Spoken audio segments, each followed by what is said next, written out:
What is up, you guys? In today's episode, I want to walk you through how to win in the slowest months of the year, which are usually in late December and January. I'm going to walk you through the strategy that I've used to sustain my business for years and also help all of our clients do the exact same thing. Let's dive in. All right, welcome back to the podcast. Welcome back to the channel. And as always, I'm your host, Zach Vaught. And I'm super excited you're hanging out with me today. Cool fact, this is podcast episode number 450. Right, so we have been in this game for a hot minute, helping you guys grow your woodworking business, launch your woodworking business, whatever that might be for you, wherever you're at. We have content that can help you on your journey. And in today's episode, I really want to walk you through how to survive and win in December and January as a woodworker. In custom furniture, especially, this is when things really start slowing down and it's more difficult than normal to generate sales. Not to say that you can't do it, but it doesn't come as easily as it does throughout the rest of the year. Really, in February, things start picking back up. And then in the last quarter, from like, say, September to November, usually is when it's really good for custom furniture business owners. And so I want to walk you through kind of the strategies that you can use to make sure that your business is still cash flowing and you're also maximizing the time that you have. I'll kind of share my story with you briefly here before I dive into these principles. In 2021, it was the first year that I really went full blown, I want to grow this custom furniture business. And in that year, in 2021, we did right at $500,000 in sales. And so we were averaging, $40,000 a month, $38,000 a month, or whatever that number ends up shaking out to be. But one thing that I had never experienced before was going into a slow season with that much activity, right? So like we had grown the team, we had employees, we had a lot of bills, we had a lot of invoices, we had a lot of cash flowing in and out of the business. And so I had never managed that on my own before. And so what really happened, just to be transparent with you and share my mistakes, is that I did not plan ahead for those months of December and January. And so what happened was we were carrying about an 8-week lead time heading into those months. As we got to about mid-December, as people are getting really ready for Christmas, sales really slow down. Really from like the 20th of December through the end of December, you can expect to probably not sell very much at all. Well, then I was like, all right, here we go. We're going to hit January hard. Well, the reality is that people are still recovering from all the money they spent during Christmas in the month of January. So they're really also not really spending a lot of money. And so what ended up happening was that I ate through my 8-week lead times down to like 2 weeks or a week away. And I had full-time employees, rent, and I didn't have any work. When I tell you I was freaking out because I did not strategize ahead of time. I just thought that we were going to continue business as normal. We were in a cash flow bind. It was a giant pain in the neck. And so the strategy that I kind of put together has proven to work well for me and work well for a lot of our clients inside the program is really front loading your lead times leading into the slowest times of the year.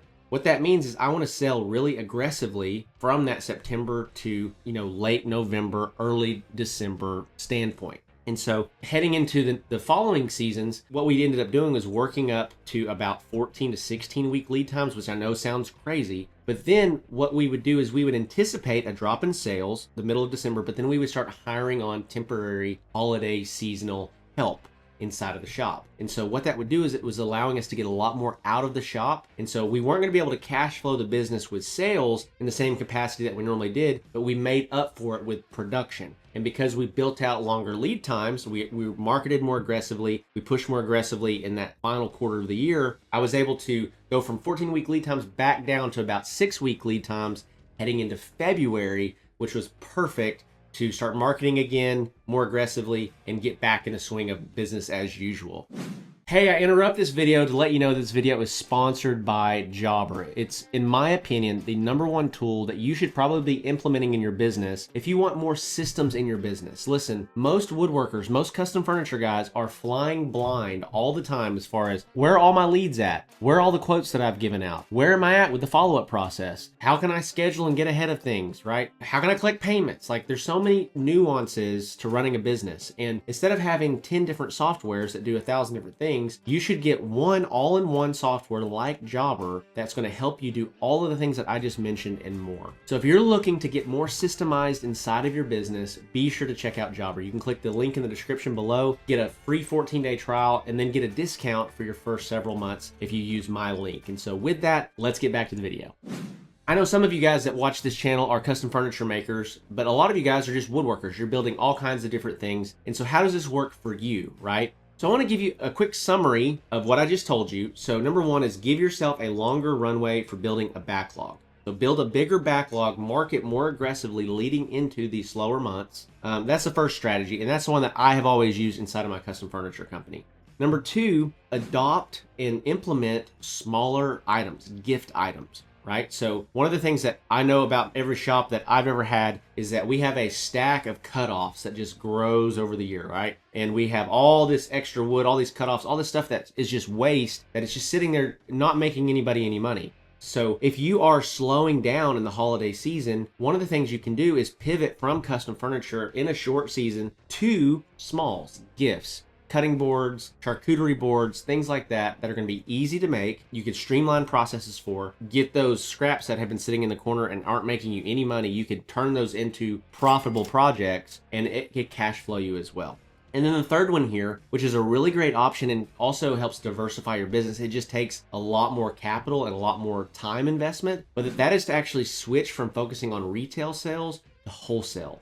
I don't know if you guys know this or not, but in the world of stores, furniture companies, furniture stores, there are markets every January across the US and like every June and July across the US as well, specifically for furniture. Like you can go to the Dallas World Trade Center, you can go to High Point, North Carolina, you can go to Atlanta, Vegas. They have these trade shows that are specific to home goods and furniture. So you could get a booth, you could build out a bunch of furniture, you could go hit up one of these trade shows, and you could get commercial or wholesale contracts with businesses as opposed to just trying to sell to the end consumer through Facebook ads, marketplace, or through Facebook groups, or through your Google page, or whatever that might be, right? And so this is another strategy to diversify. There's no guarantees here though. This is the one thing that is hard about these trade shows. You might go to a trade show and you might write $20 or $30 or $40,000 worth of business. You might land a single connection that changes your business forever. You might also go and not do anything, right? You spend 10 grand to go or 8 grand to go or whatever that might be and have zero luck, right? But I know specifically of another business that I've connected with that's how they got their big start. Was they saved up money, they went to one of these trade shows, and they signed I think 10 or 15 orders at at a trade show like Dallas World Market, and off to the races they were, right? So what I'm trying to say is that it's going to slow down. When you get to the 20th of December, it's going to come to a screeching halt for the next 10 or 11 days throughout the end of the year. And then January is generally a little bit slower. Now, we've had some decent months in January. It just tends to be more difficult to drive great results. I've had some of my best months ever in February and March. So that things do start to pick up then, but you need to have a game plan for that 6-week period of time from mid-December through the end of January. This is my best advice, my best counsel for you if you're trying to stay consistent, trying to cash flow the business, right? And so if you are watching this and you're brand new, you're trying to figure out, how do I continue to grow my business acumen? How do I develop more business skills around this woodworking business that I'm trying to build or I'm trying to grow? I got a couple resources for you. Number one, I've got my completely free ebook that you can check out in the description below. It's the Handmade Business Secrets ebook. It's a book that I wrote really outlining my journey, all the mistakes that I made, and hopefully helping prevent you from making all those same mistakes, right? And so you can check that out. Click the link below. It's the first link in the description below. Just enter your name, email, and I'll get that sent over to you. Second one is our beginner level program, the Handmade Hero Academy course. And so the Handmade Hero Academy is really a step-by-step guide for if you're like brand new, you're trying to figure out, what product do I want to sell? How do I get good photos? How do I build a website? How do I start positioning myself in my local market? This is going to be the least expensive, the most cost-efficient thing that I can recommend to you. And if you sell just one piece of custom furniture from what you learn there, it's going to more than pay for itself. So once you check that out. And if you're watching this and you're a more seasoned guy, you've got more experience, you kind of know how to run a business somewhat, but you're trying to take it to another level, right? You're trying to get to $20,000 a month or beyond inside of your custom furniture business. I want to invite you to check out the Woodworking Business Accelerator program. That is where we're working with clients all across North America right now and helping them scale their business and take it to the next level. And so I want to invite you to come check that out. So with that, love and appreciate you guys, and I'll see you in the next one.